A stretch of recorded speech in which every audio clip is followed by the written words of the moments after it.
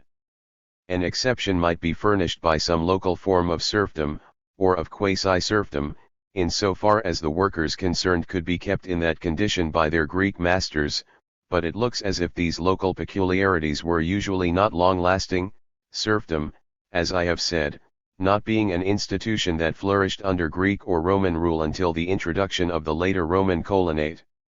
**************** Some may question my justification for having used the portmanteau term, unfree labor, on the ground that it is objectionably broad. Is there not an important difference, it may be said, according to Marxist categories or indeed any acceptable ones, between slave production and serf production? The serf has at least possession of the means of agricultural production, which is legally recognized in some degree although it may not amount to ownership, or even to Roman possessio, which, incidentally, not even a free leasehold tenant enjoyed under Roman law. The position of the serf is therefore different in an important way from that of the slave. Was there not, then, a profound change in the conditions of production, as between the earlier period of slavery and the period of widespread serfdom which, as we shall see in 4.3 below, began round about 173 A.D. 300 and eventually covered a large part of the Greco-Roman world? My answer begins with the assertion that unfree labor, in the broad sense in which I use that expression, is a most useful concept, in contrast with the free wage labor which is the basis of capitalist society. Slavery and serfdom are in many respects similar, and societies in which they are the dominant forms of production will be fundamentally different from capitalist society, founded on wage labor. In the Greek, and Roman, world it is particularly hard to separate slavery and serfdom because, as I have demonstrated, neither the Greeks nor the Romans recognized serfdom as a distinct institution, and neither had a general word for it. I have illustrated in this section the perplexity shown by Roman emperors from the 4th to the 6th centuries in dealing with serf coloni, who were, as the emperors well knew, technically free men, in general, as opposed to slaves, serf, but whose condition in practice was really more like that of slaves. The solution adopted by some of the 4th century emperors, it will be remembered, was to regard the serf coloni as in some sense slaves of their land, but this conception was as questionable from the legal point of view as regarding the judgment debtor who had become addictus as being in a form of slavery to his creditor. There is surely no doubt at all that in the Greek, and Roman, world, when phones of unfree labor appear, it is commonly slavery in the strict sense which is in the forefront. Serfdom occurs, in the classical Greek world, only in local phones, each of which is treated as a unique case. Only in the later Roman Empire does it appear on a large scale, and there is really no word for it until colonitas is coined in the mid-4th century, see above. Even then, we sometimes hear of large slave households, though mainly in the West, see 4.3 below. The relative numbers of serfs and slaves cannot be estimated with any degree of confidence, although by now there were undoubtedly far more serfs than slaves, at any rate if we discount domestic slaves, whose role in production would be indirect only. There is, however, a great deal of material in the Roman law books which to my mind proves conclusively that even chattel slavery remained very important in the Greek and Roman world, right down to the time when Justinian published his great Corpus Juris Civilis in the early 5305.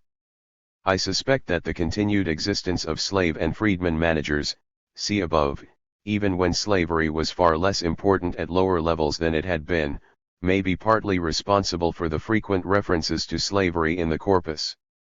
It therefore seems realistic to me to describe slavery as the dominant form of ancient unfree labor, not in the quantitative sense that the propertied class actually derived its surplus at most times mainly from the labor of chattel slaves, but in the sense that slavery, with debt bondage, a condition which hardly differed from slavery in practice except in being chronologically limited, was the archetypal form of unfree labor throughout Greco-Roman antiquity, so that not only the Occasional early forms of serfdom like that of the Spartan helots but also the widespread later Roman colonate had to be expressed in language derived from slave terminology, whether technical, helots as the Spartan doulia, or not, coloni as slaves of the land or in servitude to it. I suggest that such a society, where slavery in the strict sense is omnipresent in the psychology of all classes, is something very different from one in which slavery proper is unknown or unimportant, even if it is serfdom which then provides the propertied class with much of its surplus. Asterisk asterisk asterisk asterisk asterisk asterisk. 174. A very recent publication has revealed that we now have explicit evidence of a vase painter at Athens who was a slave and was even prepared so to describe himself on one of his products. On a black figure chathos, a ladle in the form of a cup, dating from the 520s BC and discovered at Vulci, a man named Lytus records that he painted the vase and that his name was Lytus, a slave doulos, a Myrenios, meaning that he came from Myrina, an Aeolic Greek city on the coast of Lydia in western Asia Minor. 79 asterisk asterisk asterisk asterisk asterisk asterisk. Freedom was the great hope of every slave. Some could be almost certain of manumission. For others, who had little or no chance of it, there was only one way of escape from slavery, death. That in death the slave gained his freedom is a not uncommon theme in slave epitaphs, c.e.g. Anth. Palestine 7.553. To end this section I quote one of the most moving of all ancient epitaphs. It is on the slave Narcissus, a farm overseer, Villicus, in the territory of Venafrum in Italy, who died at the age of 25, and who is made to say that his freedom, denied to him as a youth by law, has been made eternal by an untimely death. CLLX.I.49 1780 Debita libertas iuveni mit I leg negata mort immatura reddita perpetua est. V. Freedman, the slave of a Roman citizen, if manumit formally by his master in one of the ways legally prescribed, became a Roman citizen. The manumit slave of a citizen of a Greek city seems never to have achieved, as an automatic result of manumission by his master, more than metic status, as he certainly did in classical Athens. In all Greek states, as far as we know, only a decision of the sovereign body could confer citizenship upon a freed slave, as upon anyone else who was not born a citizen, and such decisions were uncommon. There is an interesting letter of King Philip V of Macedon to the Thessalian city of Larissa, now dated 215 BC, pointing out that if they were to follow the Roman instead of the Greek practice they would be able to increase significantly the size of their citizen body, Sig 3543 equals LG 9.517, lines 26 ff. There is an English translation in Lewis and Reinhold, RC 1.38627. The Rhodians, in their heroic resistance to the famous siege by Demetrius Poliorcetes in 305-4, were unusually generous in granting citizenship as well as freedom to those slaves, purchased by the state from their masters, who had fought well during the siege. Diod. Sic XX.84.3, 100.1.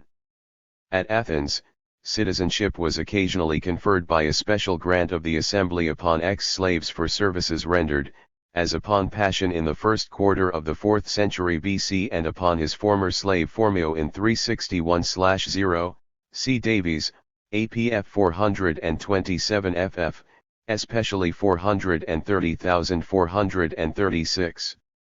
By the Antonine period there were apparently freedmen at Athens who had managed to become not only citizens but members of the council. These were expelled by order of Marcus Aurelius. Freedmen, although not their sons born after their manumission, were as a rule disqualified from becoming city councillors. Marcus did not exclude the sons of freedmen, born after the manumission of their fathers, from serving on the v. 175 Athenian council. As for the August Areopagus, he wished it were possible to allow only those whose fathers and grandfathers had been born in freedom to become members, an ancient custom which he had earlier, it seems, during his joint reign with Verus in 161-9, tried to reimpose, but since this rule had become impossible to enforce, he later consented to allow the admission of those whose fathers and mothers had been born in freedom. These provisions of Marcus have come to light only recently, in an inscription first published in 1970, which has aroused some discussion. See Appendix 4 below. 2. As far as I know, there is only one statement in any ancient author which attempts to explain the surprising generosity of the Romans towards slaves manumit by their masters, in accepting them as Roman citizens, and it is too rarely quoted. It occurs in the Roman Antiquities of Dionysius of Halicarnassus, a leading Greek literary critic, who wrote at Rome at the end of the last century BC. Dionysius, drawing attention to the difference between Greek and Roman manumission, emphasizes the great advantage obtained by Romans who were very rich, euperotatoi, in having large numbers of citizen freedmen who were bound to assist them in their public life and who would be clients, peletai, the Greek word corresponding to the Latin clients, of their descendants also, and Rom 4.22.4 to 23.7, especially 23.6, probably no Greek state had anything approaching the Roman clientela. See my SVP, also 6.3 and v below, the institution of patronage and clientship, which, among its many ramifications, made of the freedman a client of his former master and his descendant.